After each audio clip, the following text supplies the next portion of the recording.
Have you ever wondered what the world might look like just a few years from now? Let's take a journey, not into science fiction, but into a possible future shaped by the political shifts of 2025. Imagine a world where the events of that single year set in motion a decade of unprecedented change. This isn't a prediction, it's a thought experiment. What if 2025 became the year the world decided to pivot? It all started with a series of surprising election results and international agreements. In several major nations, new leaders emerged, not from the traditional political establishment, but from grassroots movements fueled by a desire for tangible change. Their platforms weren't about left versus right. They were about forward versus backward. Their main focus: two things: global cooperation on climate change and a radical rethinking of economic inequality. This wasn't just talk. The first major move was the Global Green Pact of 2025. For the first time, the world's largest economies, including historic rivals, came together and committed to binding, aggressive carbon reduction targets. But here's the game changer. The pact included a technology-sharing agreement. Developed nations opened up their green tech patents advancements in solar, battery storage, and carbon capture to developing countries for free. Why? The new political thinking was that climate change wasn't a competition. It was a shared crisis. Hoarding life-saving technology was seen as illogical, as a firefighter patenting a new hose while a city burns. This single act supercharged the global transition to clean energy.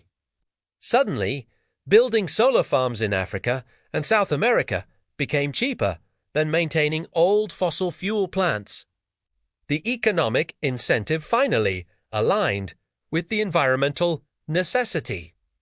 Simultaneously, a new conversation about the economy was happening.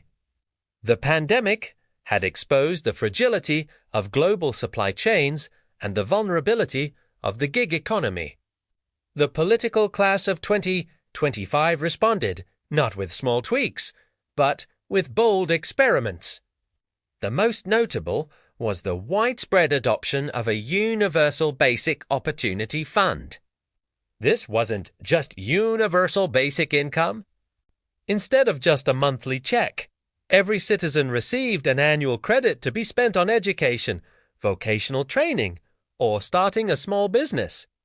The idea was to invest in people's potential, not just their survival. Want to learn coding? Use your UBO credit. Want to become a certified plumber or start a local bakery? Use your credit. The results were staggering. Entrepreneurship boomed, especially in small towns and forgotten neighborhoods. People who were once stuck in dead-end jobs retrained for the green economy, becoming solar technicians, vertical farm managers, and sustainable building consultants. This created a virtuous cycle.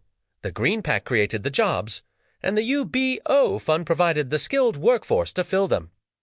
Of course, there was pushback. Old industries fought hard to maintain the status quo. Some critics called the Universal Basic Opportunity Fund a waste of money and the technology sharing a giveaway. But the visible results were hard to argue with. Smoke-choked cities began to see blue skies again. Local economies, decimated by globalization, were revitalized by a wave of small, locally owned businesses. This new political landscape also changed international relations.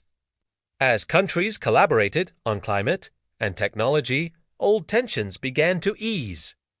The focus shifted from military might to resilient scores. A nation's power was no longer just measured by its army, but by the health of its environment, the education level of its citizens, and the stability of its communities.